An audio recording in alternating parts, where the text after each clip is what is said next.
إن الحمد لله نحمده ونستعينه ونستغفره ونعوذ بالله من شرور أنفسنا ومن سيئات أعمالنا من يهده الله فلا مضل له ومن يضلل فلا هادي له وأشهد أن لا إله إلا الله وحده لا شريك له وأشهد أن محمدا عبده ورسوله صلى الله عليه وعلى آله وصحبه وسلم. وبعد.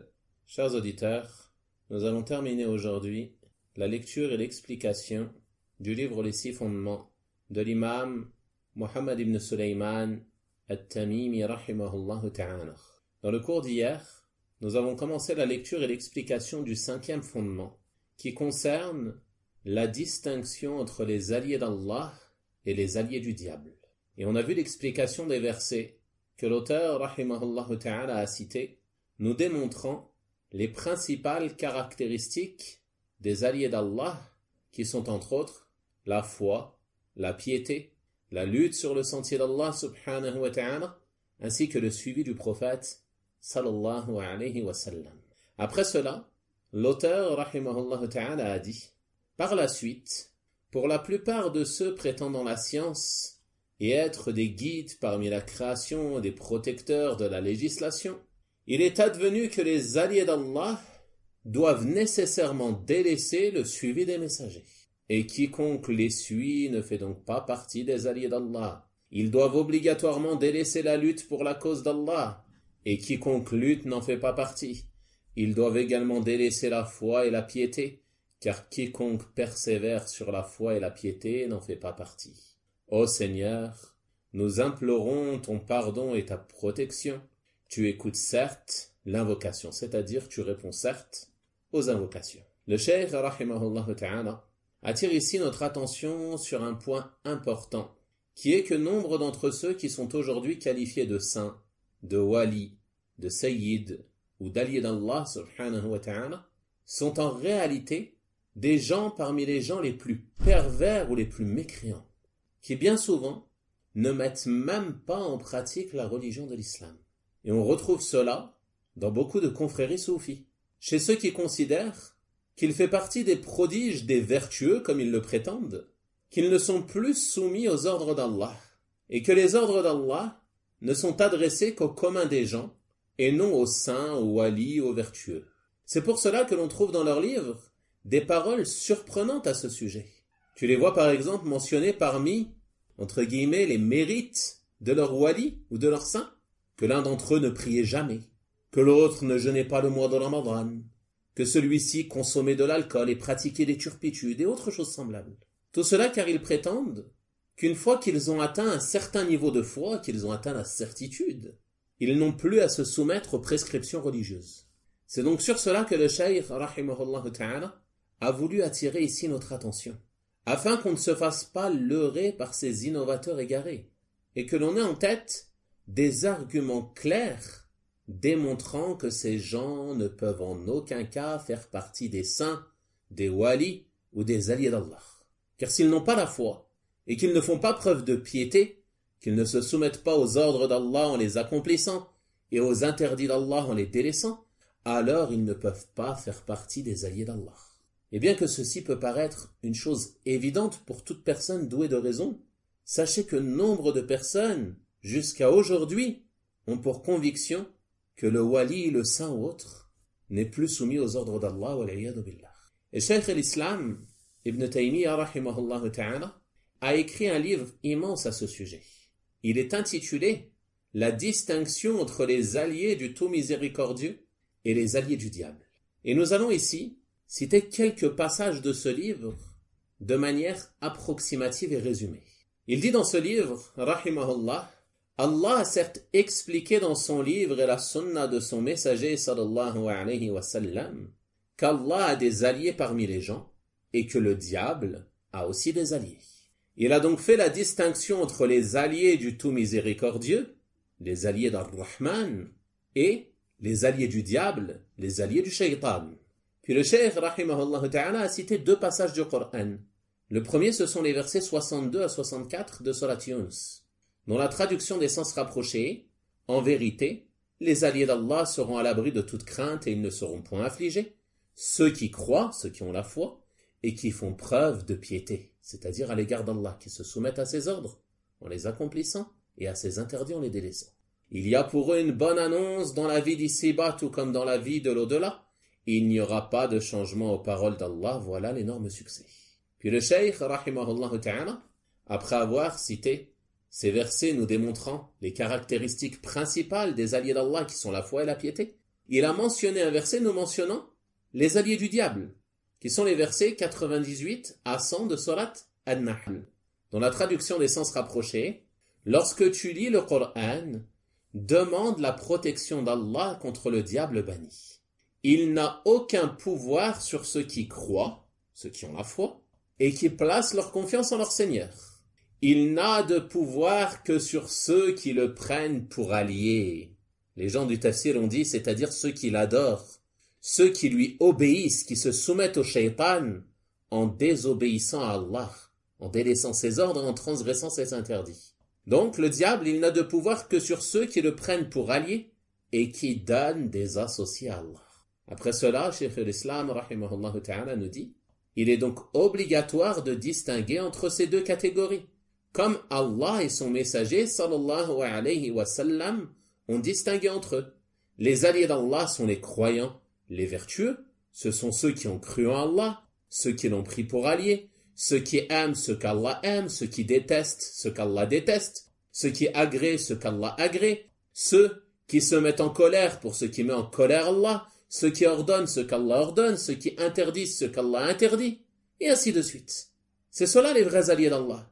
Ils aiment ce qu'Allah aime, ils détestent ce qu'Allah déteste. Ils ordonnent ce qu'Allah a ordonné.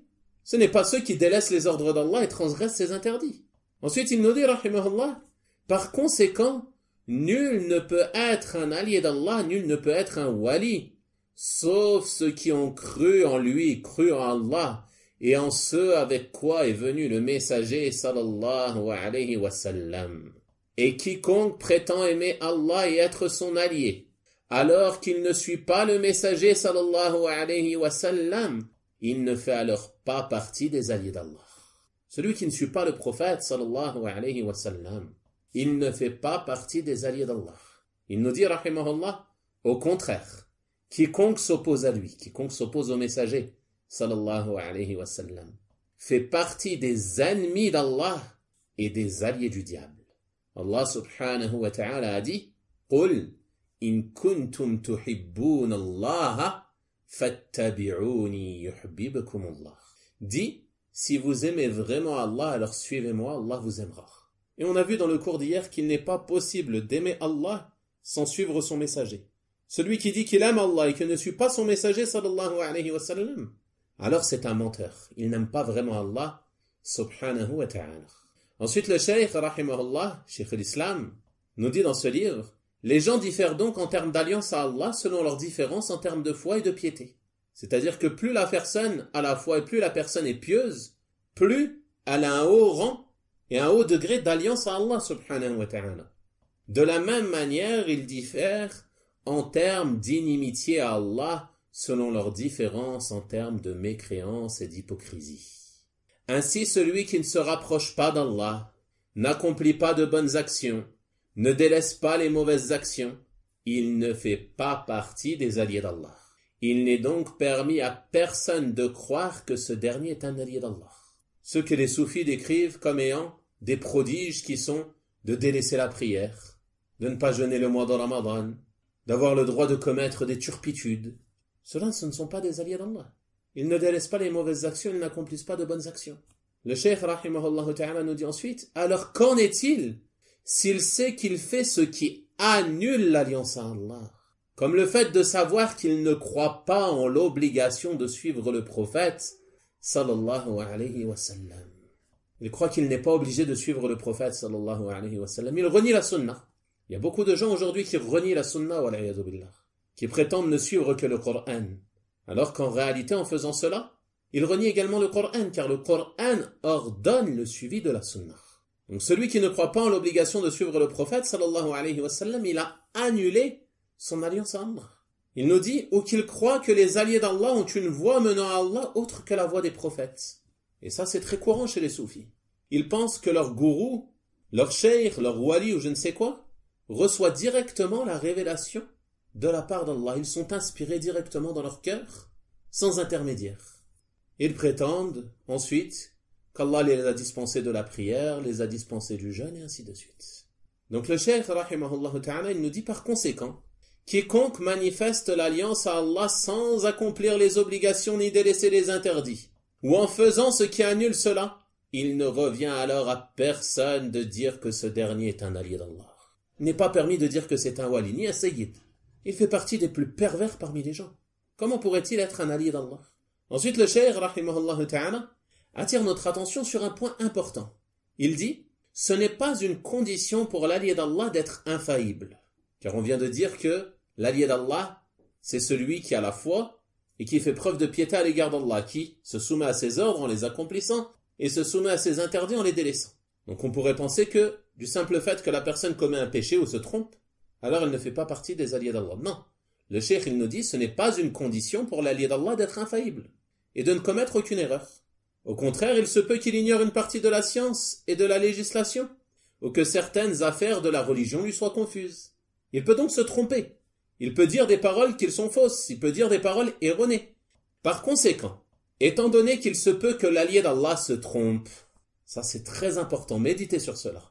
Étant donné qu'il se peut que l'allié d'Allah se trompe, il n'est pas obligatoire pour les gens de croire en tout ce qu'il dit, car ce n'est pas un prophète. Ça c'est un point très important mes frères. L'allié d'Allah, la personne vertueuse, la personne savante, aussi savante soit-elle, elle n'a pas cerné toutes les sciences religieuses. Et il se peut qu'elle ignore certaines choses. Elle n'est pas infaillible, donc elle peut faire des erreurs. Par conséquent, étant donné qu'il se peut qu'elle se trompe, étant donné que tout homme après le prophète sallallahu alayhi wa sallam peut se tromper, alors il n'est pas obligatoire de croire en tout ce qu'il dit, car ce n'est pas un prophète. Il n'y a que aux informations des prophètes sallallahu alayhi wa sallam qu'il est obligatoire de croire de façon absolue. Donc qu'est-ce qu'il nous dit rahimahullah concernant les alliés d'Allah qui peuvent se tromper? Il nous dit il est plutôt obligatoire de soumettre tout cela à ce avec quoi est venu Muhammad sallallahu alayhi wa sallam. Si cela est en accord, alors on l'accepte, et si cela s'y oppose, alors on ne l'accepte pas. Et si on ne sait pas, si cela est en accord ou s'y oppose, alors dans cette situation on s'abstient. On s'abstient. Si c'est en accord avec le Coran et la Sunna, on l'accepte. Si cela s'y oppose, on le rejette. Et si on ne sait pas, on s'abstient. Et c'est cela le juste milieu. Il ne faut pas tout accepter, et de la même manière, il ne faut pas tout rejeter sous prétexte qu'il a fait une erreur, non. Mais le juste milieu. Ce qui est en accord avec le Coran et la Sunna, on l'accepte. Ce qui s'y oppose, on le rejette. Et ce dont on ne sait pas, on s'abstient. Il nous dit ensuite, les prédécesseurs de la communauté, ainsi que ses imams, sont unanimes quant au fait que la parole de toute personne peut être acceptée ou délaissée, à l'exception de celle du messager d'Allah sallallahu alayhi wa sallam. Et ceci fait partie des différences entre les prophètes et autres qu'eux, c'est-à-dire autres qu'eux parmi les hommes, que ce soit parmi les vertueux, parmi les savants, parmi les walis, les saints ou autres. Ainsi en ce qui concerne les prophètes, il est obligatoire de croire en tout ce dont ils informent au sujet d'Allah, et il est obligatoire de leur obéir dans ce qu'ils ordonnent. Contrairement aux alliés, il n'est pas obligatoire de leur obéir dans tout ce qu'ils ordonnent, ni de croire en tout ce dont ils informent. On doit plutôt soumettre leurs ordres et leurs informations au livre et à la sunnah. On soumet leurs ordres et leurs informations au livre et à la sunnah, qui qu'ils soient.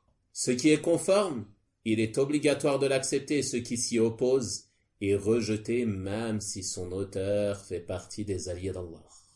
Ensuite il dit rahimahullah, et beaucoup de gens se trompent à ce sujet et pensent que si un individu est un allié d'Allah, on accepte de lui tout ce qu'il dit, même si cela s'oppose au livre et à la sunnah.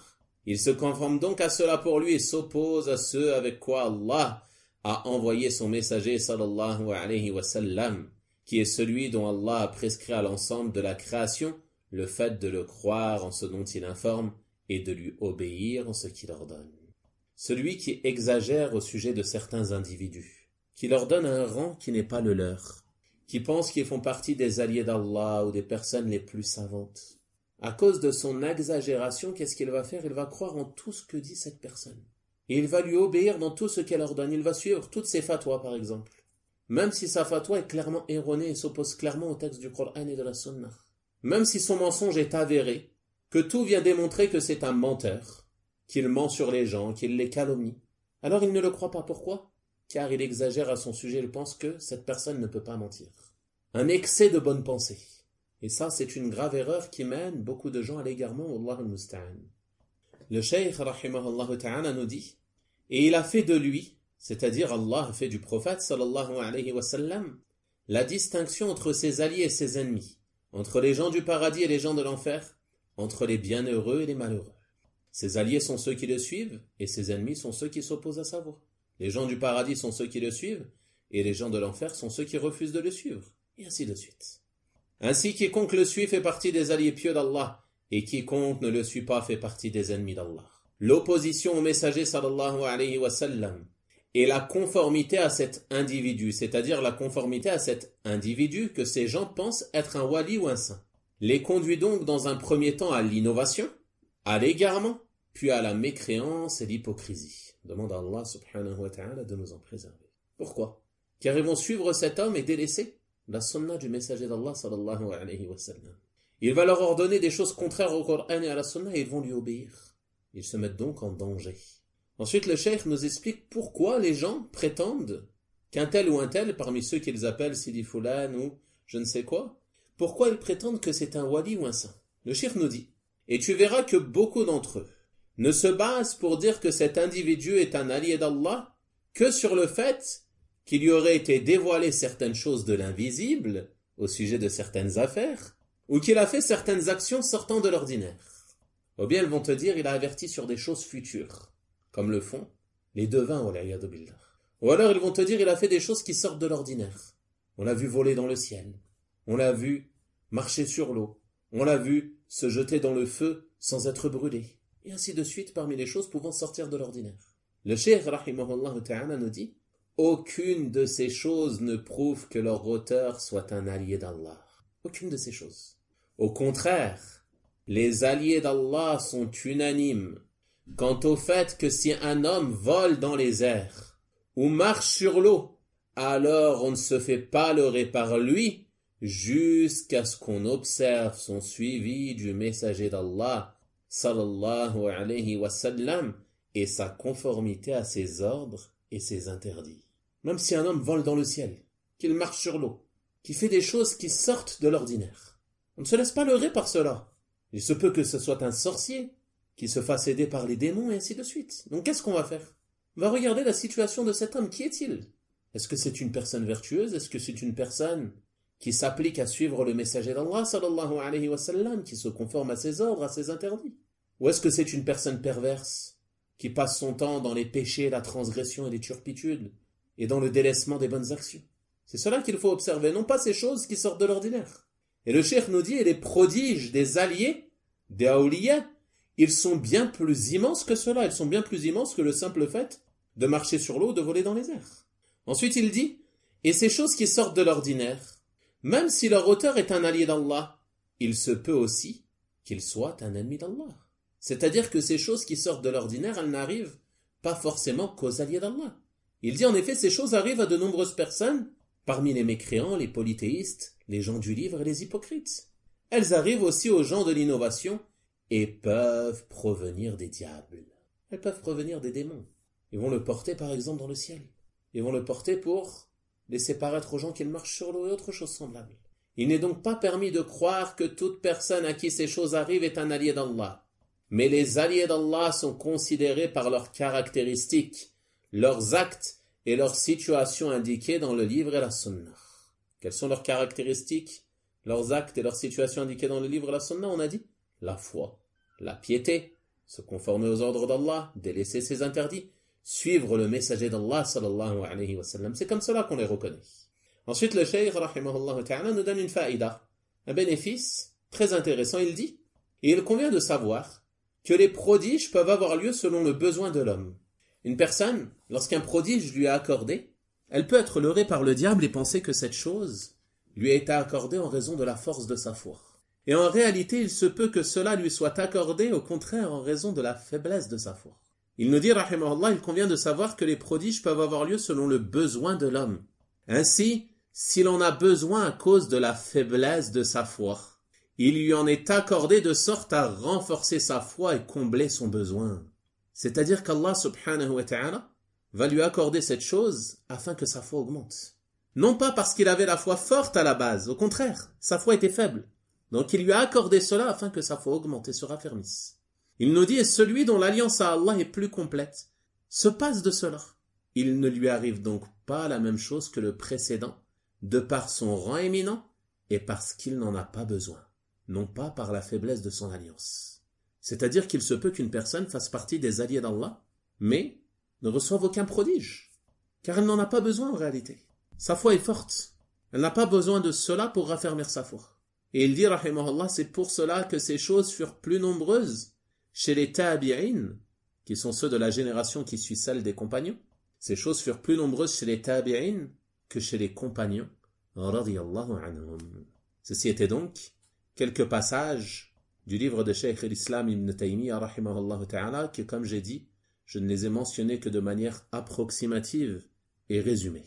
On a donc terminé ce fondement, et on va passer maintenant au 6e et dernier fondement de ce livre. L'auteur, rahimahullah ta'ala, a dit: le 6e fondement est la réfutation de l'ambiguïté établie par le diable pour que les gens délaissent le Coran et la Sunna et suivent les opinions et les passions diverses et divergentes. Comme vous le savez, Allah subhanahu wa ta'ala a révélé le Coran comme guide pour l'humanité. Ce Coran guide vers ce qu'il y a de meilleur. Et Allah subhanahu wa ta'ala a envoyé le prophète Muhammad sallallahu alayhi wa sallam comme miséricorde pour l'univers. Il n'y a pas un bien sans qu'il ne nous l'ait ordonné. Et il n'y a pas un mal sans qu'il ne nous ait averti contre celui-ci. Par conséquent, le bonheur ici-bas et dans l'au-delà ne peut se trouver que dans le suivi du Coran et de la Sunna.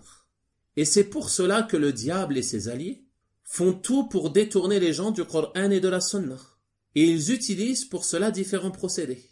Parmi ces procédés, le fait d'émettre des doutes et des ambiguïtés, et parmi ces ambiguïtés, celle que le cheikh rahimahullah ta'ala a mentionné ici. Il a dit, cette ambiguïté suggère que le Coran et la Sunna ne peuvent être compris que par un mujtahid mutlaq, c'est-à-dire un savant qui a atteint un degré d'ijtihad très élevé, qui doit se caractériser par telle et telle qualité que même Abu Bakr et Omar radiyallahu anhuma ne posséderaient peut-être pas complètement. Si l'homme n'est pas ainsi, il doit alors obligatoirement se détourner du Coran et de la Sunna, sans aucun doute et sans aucune gêne. Et quiconque y cherche la bonne voie est considéré comme hérétique ou fou au vu de la difficulté à les comprendre. Telle est l'ambiguïté diabolique que le cheikh rahimahullah ta'ala souhaite réfuter dans ce fondement afin de nous avertir contre son danger et sa gravité. Et cette ambiguïté est une ambiguïté diffusée notamment par les gens de l'innovation, à l'exemple des soufis, des chiites et de ceux qui ont emprunté leur voie parmi les Sha'ira, les Mu'tazila ou les Jahmiya, qui veulent détourner les gens du livre d'Allah et de la sunna du messager d'Allah sallallahu alayhi wa sallam.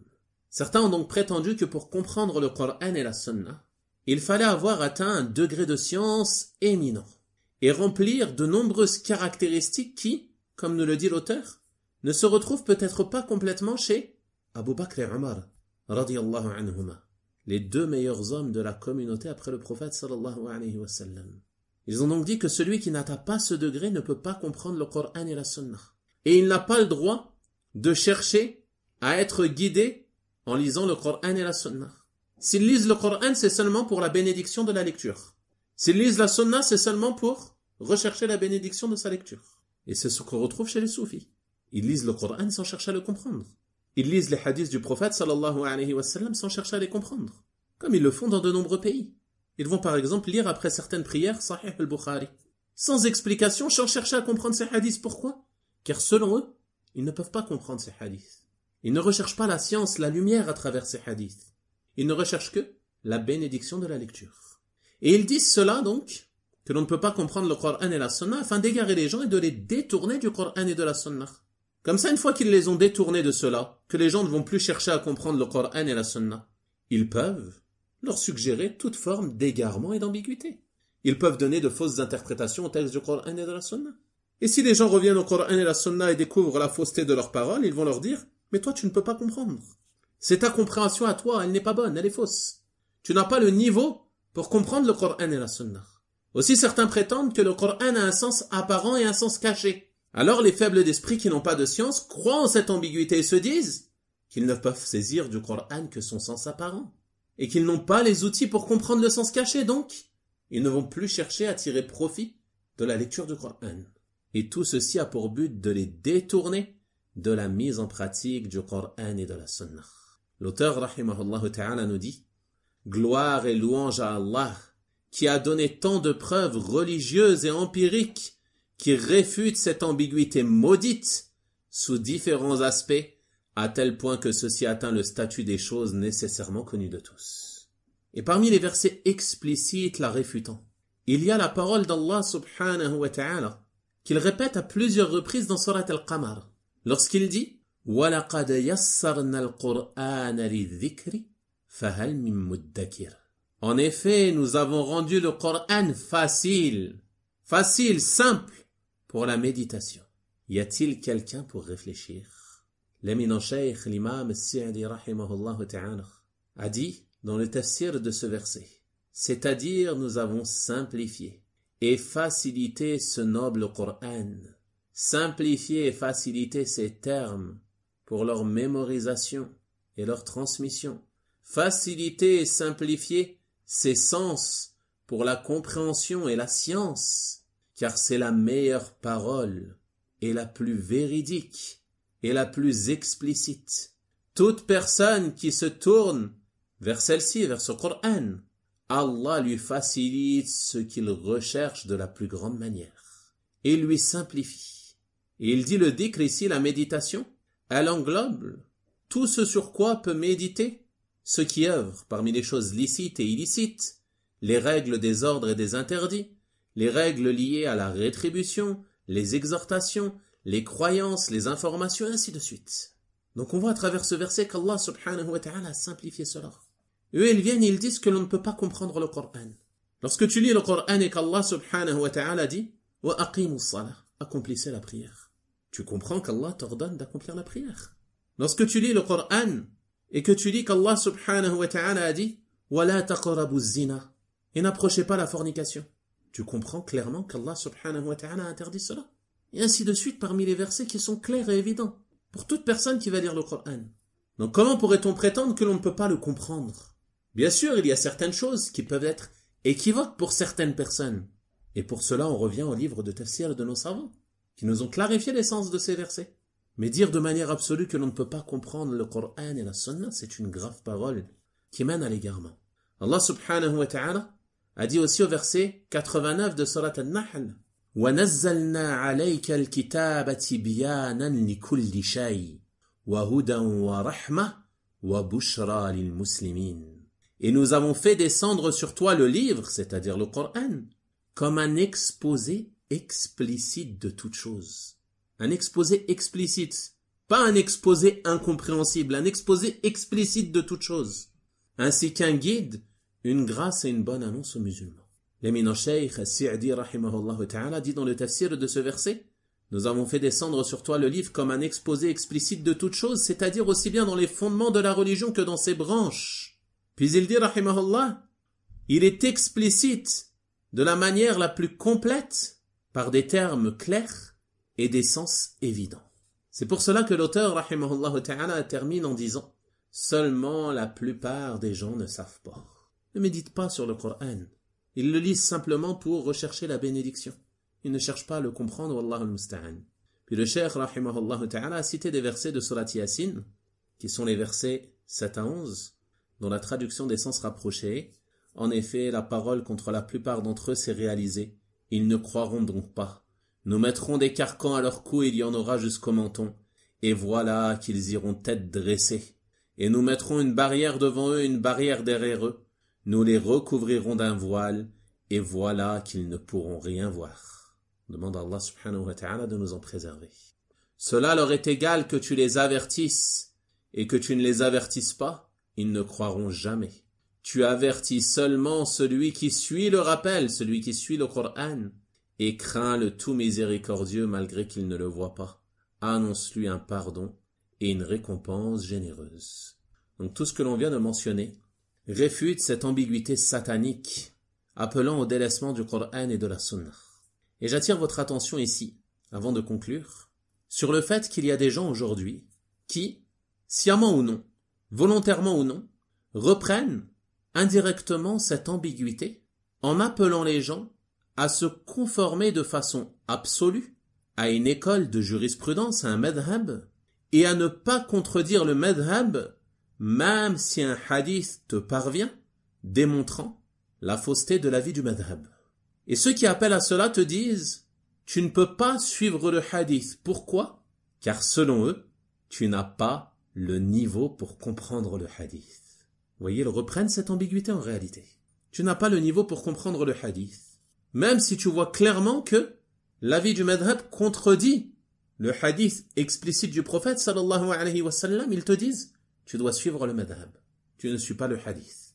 Ils appellent donc à délaisser la sunna pour suivre la parole d'un homme qui, comme on a dit dans le fondement précédent, n'est pas infaillible.